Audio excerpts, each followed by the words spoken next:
Gives me a great pleasure to welcome Dr. Vinod Surana here today, a very good friend of Ability Foundation with an association that runs several years.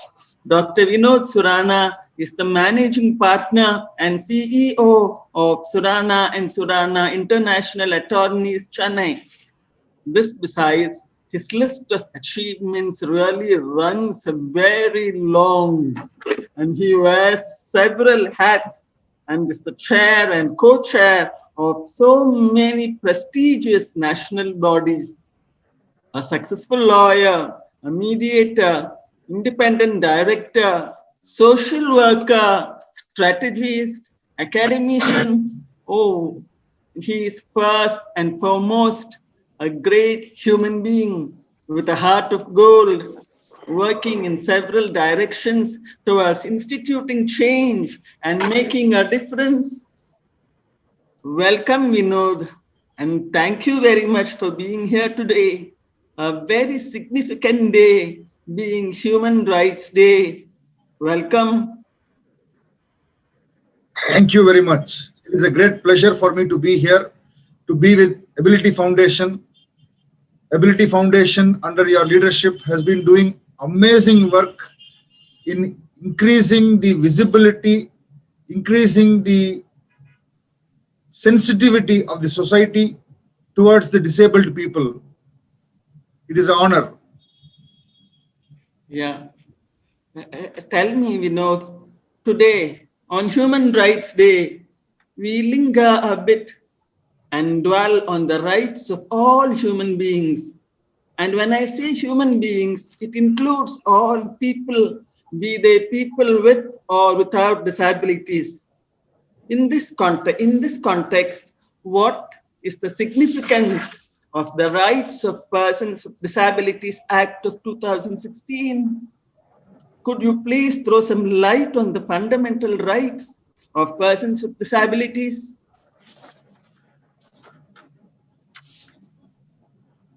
This act, the Rights of Persons with Disabilities Act, was enacted in 2016 to give effect to India's ratification of the United Nations Convention on Rights of Persons with Disabilities. Yes.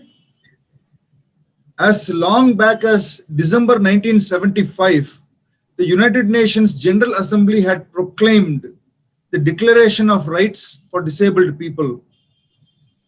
This is a day, I believe, when all of us must pause and think about our differently abled brethren and to visualize a world and a situation on how we will feel and what we will do if we are in their position.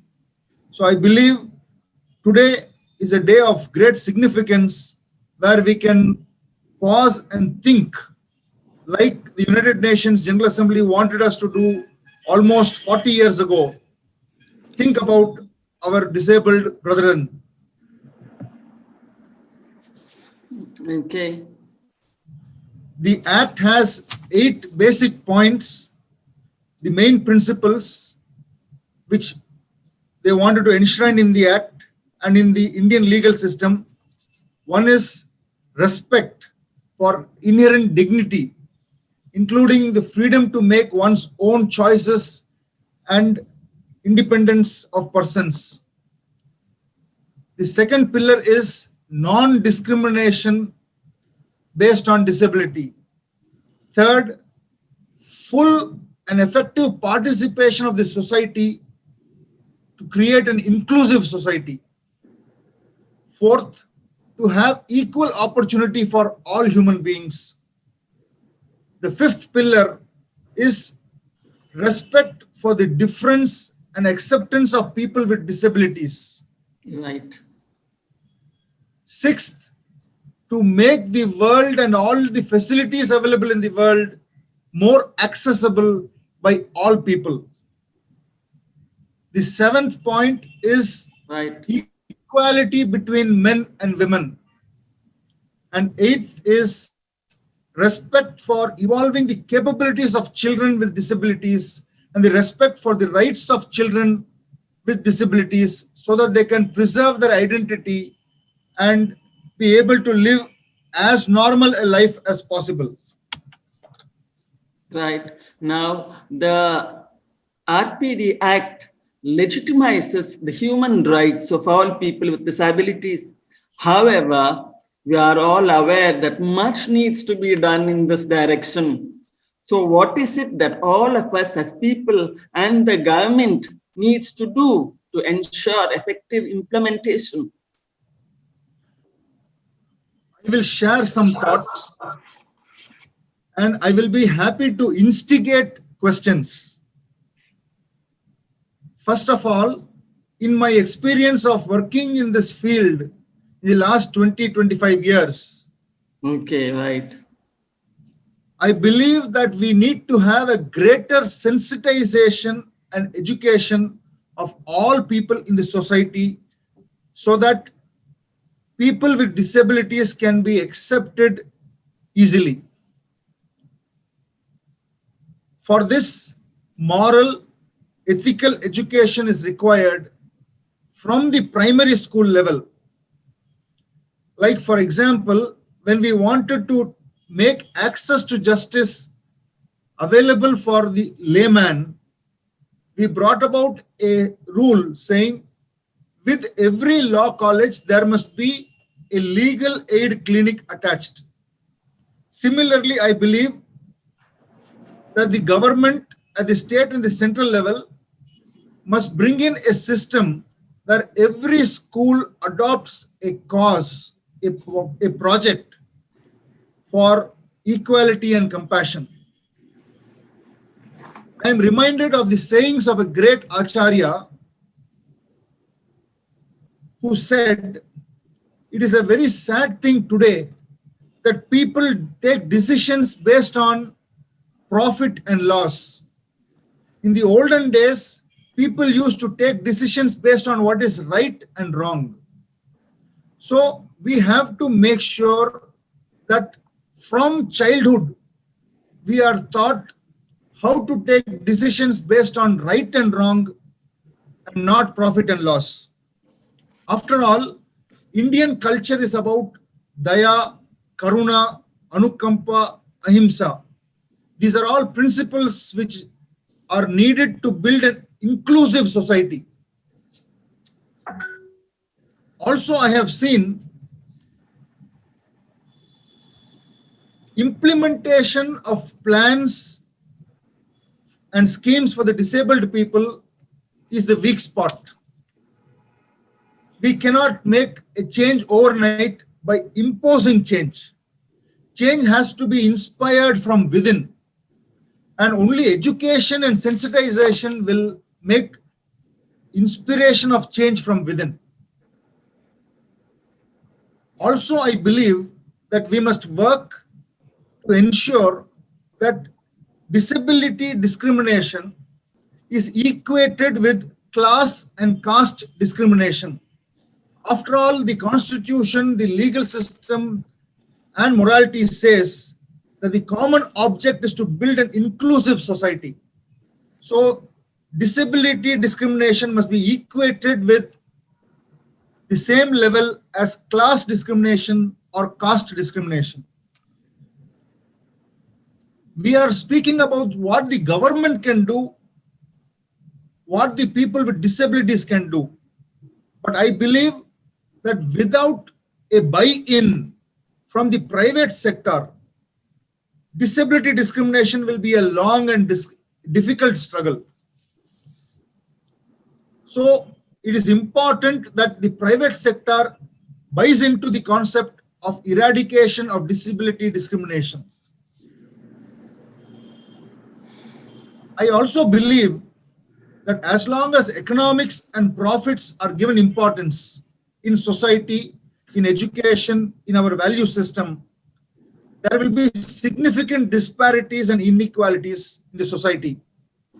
After all, what is rewarded is repeated. If you reward discrimination of disabled people, it is repeated. If you reward removal of discrimination of disabled people, that is also repeated. Our Shastras say that every soul who is incarnated in human form must be treated equally. At one level, we say, Sarve Bhavantu Sukhinaha. All living beings must live comfortably and peacefully. In the Jain system, they say, Mitti me Savve Bhuesu, meaning I have Maitri for all living beings equally. Now, these are all lessons which are in the Shastras, in the scriptures. We have to bring spirituality into action if we have to remove discrimination of disabled people. Finally, I will say on this topic that today there are many distractions in the society. Our attention is distracted by so many pressures. Social media plays a very important part of our distraction. Tolerance and forgiveness must be inculcated as basic human virtues, and the joint family system is a foundation where such virtues can be developed. More time with the elders must be spent. I mean, these are some of my thoughts on what we should do to remove disability discrimination. Right, absolutely true. But now it brings to my mind that the biggest minus point we have in India is the lack of a time frame to implement. That is something that has to, I feel, very necessary. Policymakers like you, and one other thing is that the legal fraternity itself has to be sensitized, not just on the act, but on disability itself. How do you think we can forge ahead with this? Share your thoughts, please. You are very correct. Implementation, there is a lot left to be desired. For example, more than half, that is a majority of the states, have not even notified the rules under the Act. 50% of the states have not even constituted the state advisory boards. Almost 80% of the states are yet to constitute state funds for this purpose. Therefore, we have to have a multi-pronged approach. Yes. I am not saying this because I'm a lawyer, but the truth is, historically, it is the lawyer who has provided leadership in every society. Therefore, you must involve the lawyers as ability ambassadors to forcefully and persuasively put across your case to the entire society. After all, law is a codification of social norms. Whatever is there in the society is codified into law. And then we evolve to the next stage, which is law is an instrument of social change.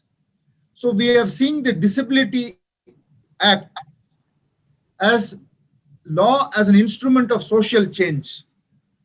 So I will advise that one, we have an advisory board at the state, district, regional level, which consists of bureaucrats, jurists, and opinion makers. We have so many judgments of the High Court and the Supreme Court in the last 20-30 years, which are there on paper, which have not been implemented. We have to make a list of those cases, and we will have to file for implementation of those orders. It can be in individual cases, it can be general directions to the government. That has to be done. A legal battle will have to be fought on one end, and on the other end, a battle of perception has to be fought, where from the primary school we have to sensitize the population. One more point which we should take a look at is to sensitize the judges and bureaucrats. We must make sure that all the courts at the state, central, district levels are disabled friendly.